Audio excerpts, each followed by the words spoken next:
بسم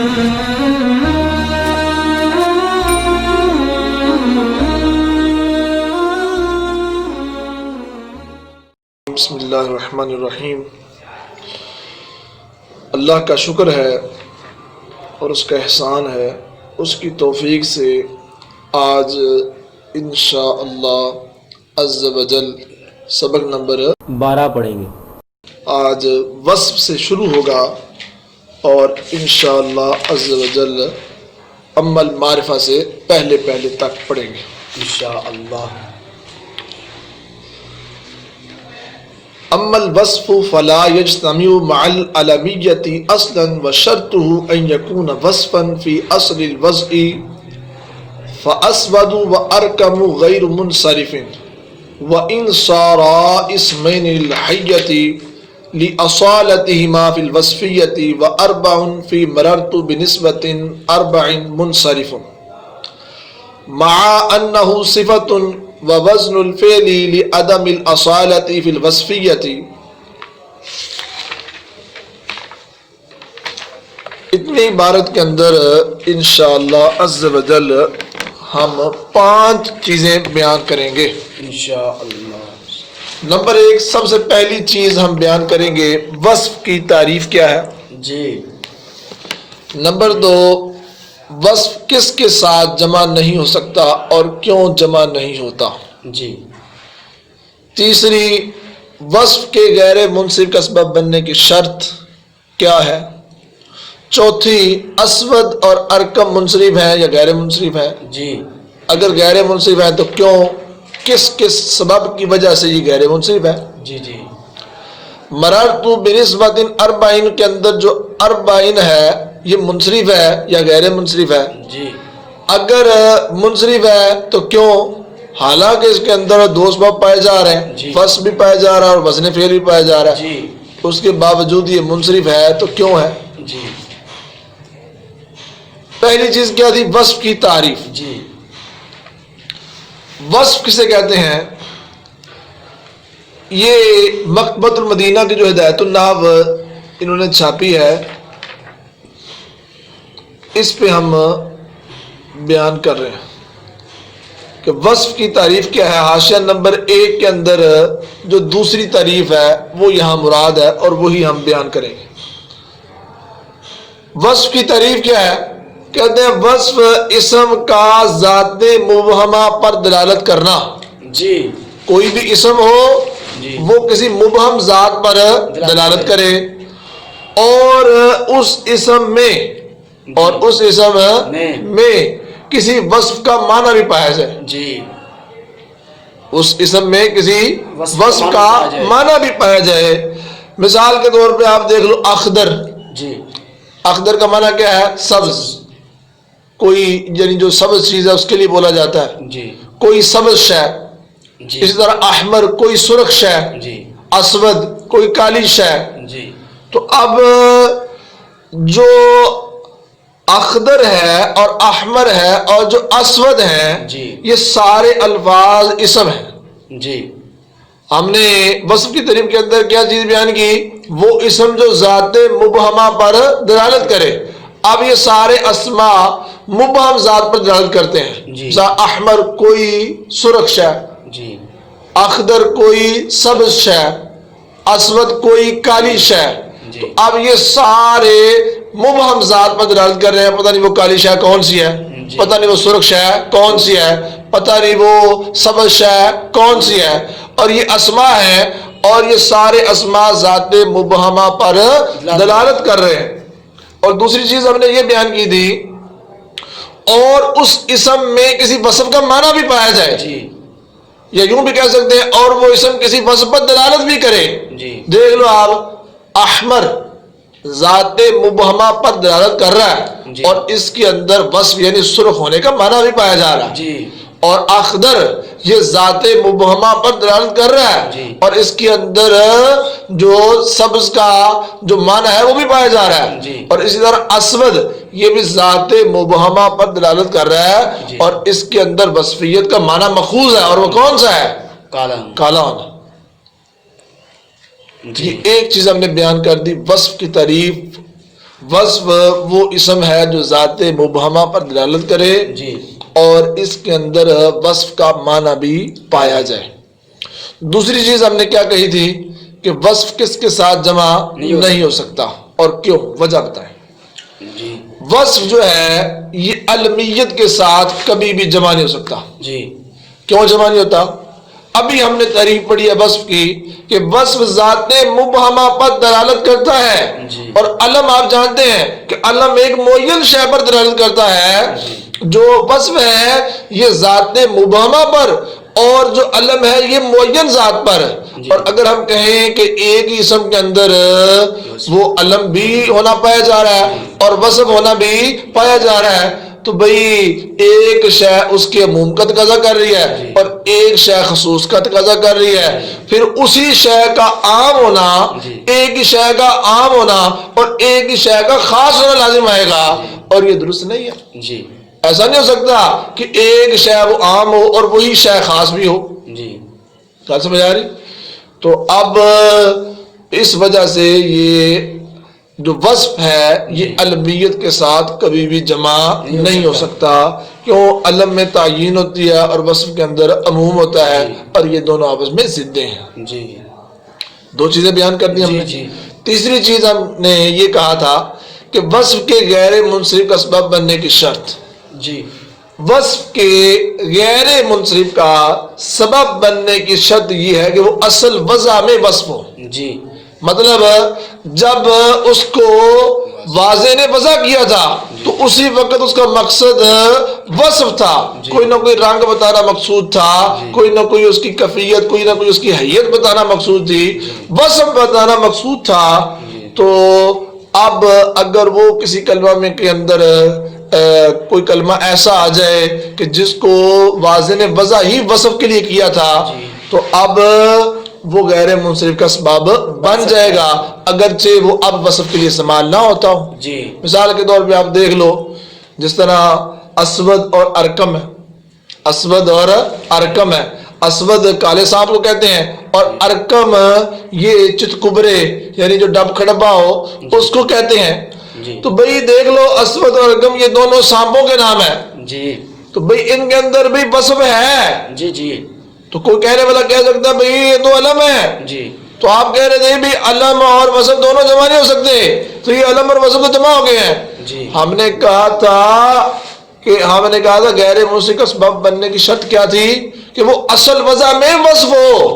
تو اسود اور ارکم یہ اصل وضع میں وصف ہیں. جی کیوں؟ اسود کو جب واضح نے وضع کیا تھا کس کے لیے کیا تھا؟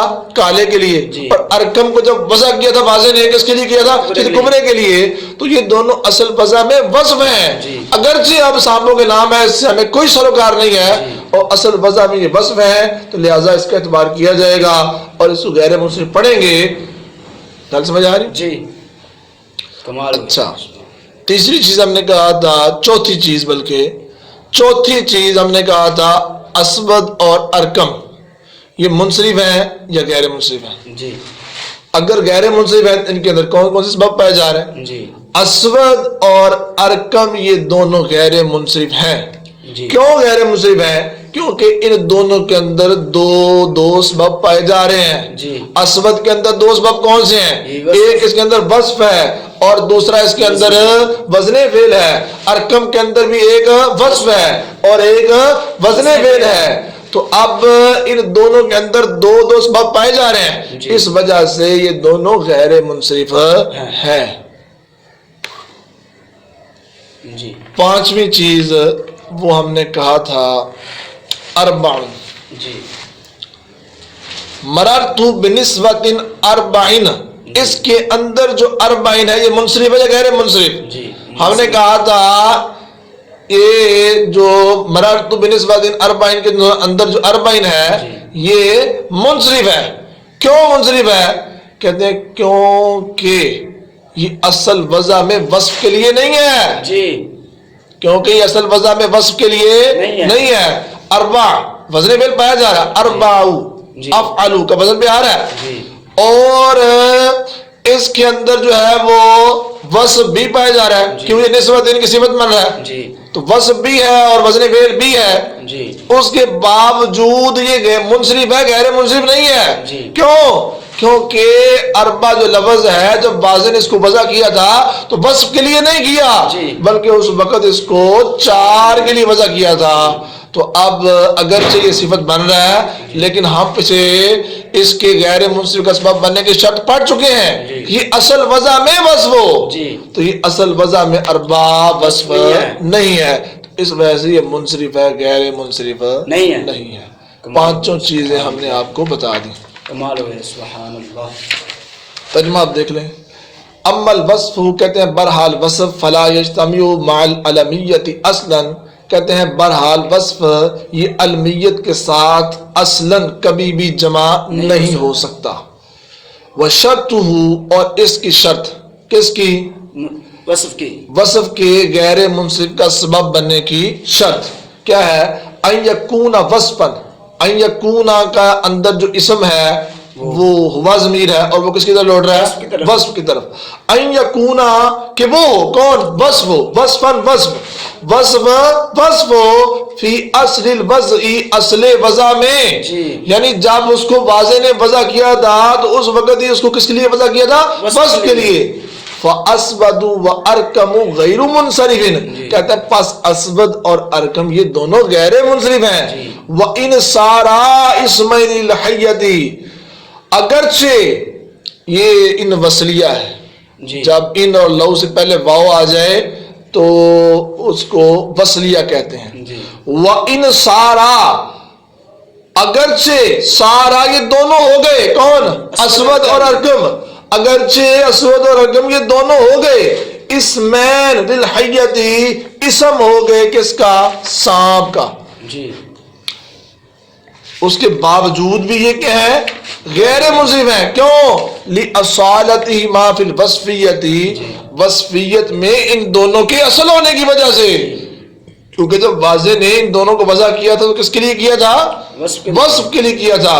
وَأَرْبَعٌ فِي مَرَرْتُ بِنِسْبَةٍ أَرْبَعٍ، کہتے ہیں مَرَرْتُ بِنِسْبَةٍ أَرْبَعٍ میں جو اربع ان ہے منصرف، یہ منصرف ہے، مع انہ صفت، باوجود اس کے کہ یہ جو اربع ہے یہ کیا ہے؟ صفت ہے، باوجود اس کے یہ کیا ہے؟ صفت ہے، اس کے اندر وصف پایا جا رہا ہے۔ وزن الفعلی، اور اس کے اندر وزن فعل بھی ہے، اس کے باوجود اربع یہ کیا ہے؟ منصرف ہے۔ کیوں؟ لعدم الاصالۃ فی الوصفیۃ، وصفیت میں اربع ان کے اصل نہ ہونے کی وجہ سے۔ کیوں؟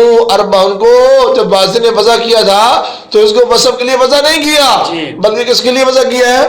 یہ عدد کے لیے، اس کو اس نے عدد کے لیے یعنی 4 کے لیے وضع کیا ہے، لہذا اب اصل وضع میں یہ وصف نہیں ہے تو غیر منصرف کا سبب نہیں بن سکتا، کیونکہ وصف کی شرط ہم پڑھ چکے ہیں کہ وہ اصل وضع کے اندر وصف ہونا چاہیے، اس وجہ سے یہ منصرف ہے، اس وجہ سے اربع کیا ہے؟ منصرف ہے۔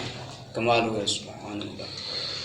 اما التانیث بالتاء فشرطه ان يكون علما كطلحة وكذلك المعنوي، ثم المعنوي ان كان ثلاثيا ساكن الاوسط غير اعجمي يجوز صرفه وتركه لاجل الخفة ووجود السببين كهند، والا يجب منعه كزينب وصقر وماها وجورا، والتانیث بالالف الف المقصورة كحبلى والممدودة كحمراء ممتنع صرفهما البتة، لأن الالف قائم مقام السببين التانیث ولزومه۔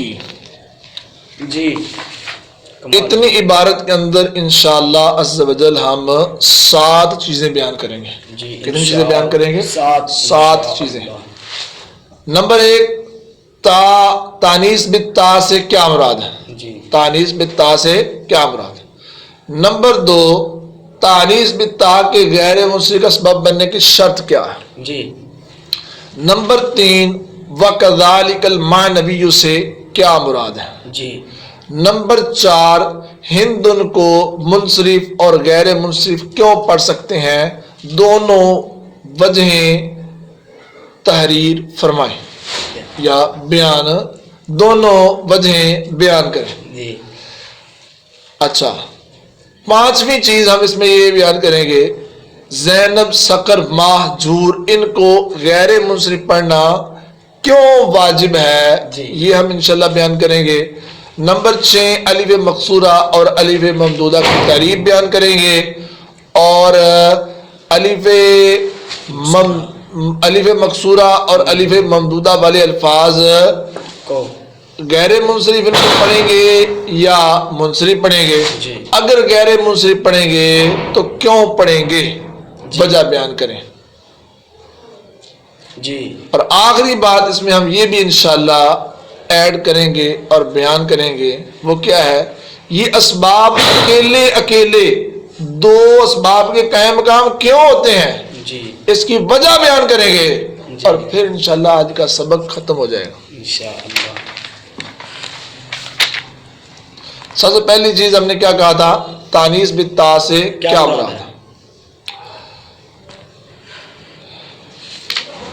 تانیث بالتا، یہ مکتبۃ المدینہ کی جو کتاب ہے اس کا صفحہ نمبر 38 حاشیہ نمبر 1 اور اس کی لائن نمبر 4 کے اندر موجود ہے کہ جی. تانیث بالتا سے کیا مراد ہے.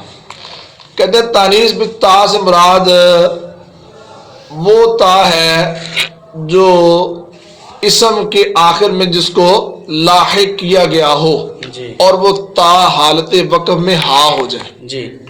کیا کہا، تانیث بالتا سے کیا مراد ہے، وہ تا زائدہ جس کو اسم کے آخر میں لاحق کیا گیا ہو اور وہ وقف کی حالت میں کیا ہو جائے، ہاں ہو جائے. ہا ہو جائے.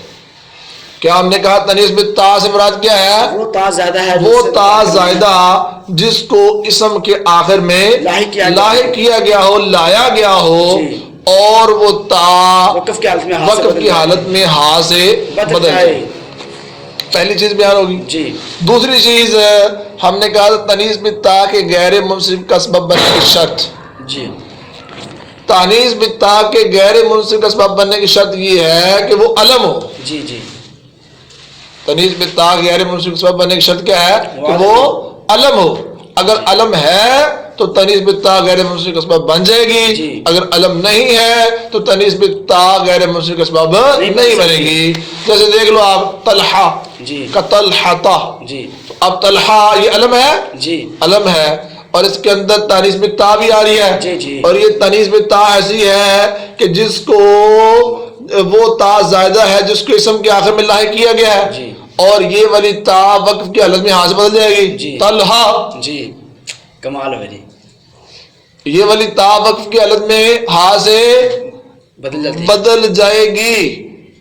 تو اس وجہ سے یہ تا تائے تانیث ہے، اور اس کے اندر تانیث کی شرط بھی پائی جا رہی ہے. وہ کون سی ہے، علم ہونا. جی. تو لہذا یہ غیر منصرف ہے. جی. اتنی بات سمجھ میں آ گئی. جی. تیسری بات ہم نے کہا تھا وَكَذَلِكَ الْمَعْنَوِيُّ سے کیا مراد ہے. جی. کہتے ہیں معنوی بھی اسی طرح ہے. تانیث سے معنوی بھی اسی طرح. کس طرح ہے، جس طرح تانیث بالتا تھی اسی طرح تانیث معنوی ہے. تانیث بالتا کس طرح تھی کہ اس کے اندر ہم نے کہا تھا غیر منصرف کا سبب بننے کی شرط کیا ہے، علم ہونا. تو تانیث معنوی کے اندر بھی غیر منصرف کا سبب بننے کے لیے شرط ہے علم ہونا. جی. اب پتہ چل گیا وَكَذَلِكَ الْمَعْنَوِيُّ سے کیا مراد ہے. جی. جی.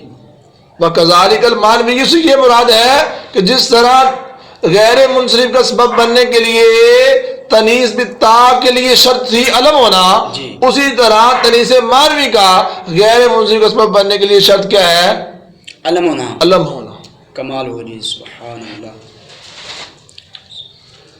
اب اس میں ایک چیز اور میں بیان کروں گا آپ کو. تانیث بالتا اور تانیث معنوی کے اندر کچھ فرق. تانیث بالتا اگر وہ علم ہو جی. اس کو غیر منصرف پڑھنا واجب ہے. جی. لیکن تانیث معنوی مؤنث معنوی اس کے اندر اگر یہ علم ہو تو اس کو غیر منصرف پڑھنا واجب نہیں ہے. جی. یہ اس کے جائز ہونے کی شرط ہے. تو یہ دونوں کے اندر فرق ہو گیا جی. کہ اگر تنیس بھی تا ہو اس کے اندر اگر مطلب علم والا معنی آ جائے وہ علم ہو جی. جس کے اندر وہ تنیس بھی تا آ رہی ہے جی. تو اس کو غیر منصرف پڑھنا واجب ہے جی. لیکن مؤنث تنیس مانوی جو ہے اس کے اندر اگر وہ علم ہو جی. تو اس کو غیر منصرف پڑھنا جائز ہے. یعنی منصرف بھی پڑھ سکتے ہیں غیر منصرف بھی پڑھ سکتے ہیں. اس کو واجب غیر منصرف پڑھنا واجب نہیں ہے. اچھا اتنی بات سمجھ میں آ گئی. جی. اب ہم نے کہا تھا آگے نمبر 4 ہم نے کہا تھا ہندن کو منصرف پڑھیں گے یا غیر منصرف. جی. اگر دونوں پڑھ سکتے ہیں دونوں وجوہات لکھیں بیان کریں. اگر دونوں پڑھ سکتے ہیں تو دونوں وجوہات بیان کریں. جی. جی ہمارا جواب یہی ہے کہ جو ہندن ہے اس کو منصرف بھی پڑھ سکتے ہیں اور غیر منصرف بھی پڑھ سکتے ہیں. جی. دونوں کیوں پڑھ سکتے ہیں؟ اس وجہ سے کہ اگر مؤنث مانوی ہو تنیس مانوی ہو تو اس وقت اس کو غیر منصرف پڑھنا اس وقت واجب ہے. جی. کب؟ جب وہ 3 حرف سے زائد ہو جی. یا 3 حرف والا ہو لیکن درمیانہ حرف متحرک ہو متحرک الاوسط ہو. جی.